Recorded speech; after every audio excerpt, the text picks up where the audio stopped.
உதயநிதி எப்ப வந்தாரு, என்ன பண்ணா உங்களுக்கு நல்லாவே தெரியும். இவர் யாரு? திரு கருணாநிதி பேரன், திரு ஸ்டாலினுடைய மகன். வேற என்ன உழைப்பு இருக்குது? திமுக உழைப்பு கொடுத்திருக்காரா?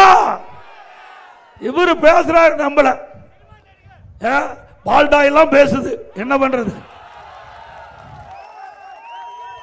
ஆக சிந்திக்க வேண்டும்.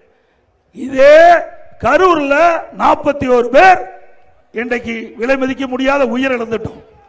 முதலமைச்சர் இரவோடு இரவா வந்து பார்த்தார், சரி. ஆனா துணை முதலமைச்சர் எப்படி வந்தாரு? உல்லாச சுற்றுப்பயணம் போனார்.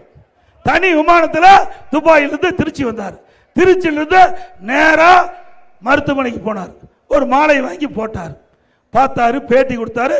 நேரா திருச்சி விமானத்தை நிலையத்துக்கு போய் விமானம் ஏறி துபாய் போயிட்டார். நீ பேசலாமா? நாட்டு மக்கள் எவ்வளவு கொந்தளி போட்டிருக்கிறாங்க. விலை மதிக்க முடியாத 41 உயிர் இழந்து அந்த குடும்பம் துடித்துக் கொண்டு இருக்கின்றது. இதுக்கு ரெஸ்பான்சிபிலிட்டி யாரு? இதுக்கு யார் பொறுப்பு? ஆளுகின்ற முதலமைச்சர், ஆளுகின்ற துணை முதலமைச்சர் தான் பொறுப்பு. அவளுக்கு ஆதரவா செயல்பட வேண்டாமா?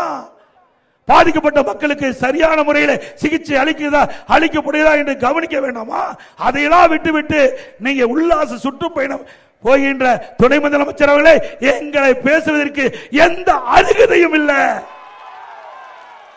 மக்களை பற்றி சிந்திக்காத துணை முதலமைச்சர், மக்களை பற்றி சிந்திக்காத அரசாங்கம் திராவிட முன்னேற்ற கழக அரசாங்கம்.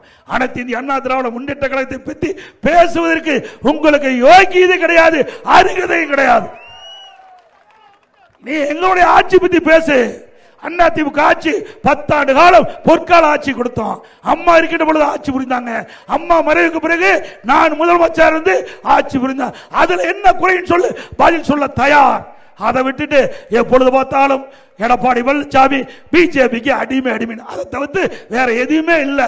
கீழே விழுந்த ரெக்கார்டு மாதிரி பேசிக்கிட்டே இருக்கிறார். திரு உதயநிதி அவர்களே, நீங்க தெரிஞ்சு பேசுறீங்களோ தெரியாத பேசுறீங்களோ தெரியாது. ஏன்னா உங்களுக்கு அரசியல் தெரியறதுக்கு வாய்ப்பே இல்லை. தெரிஞ்சா பேச மாட்டீங்க.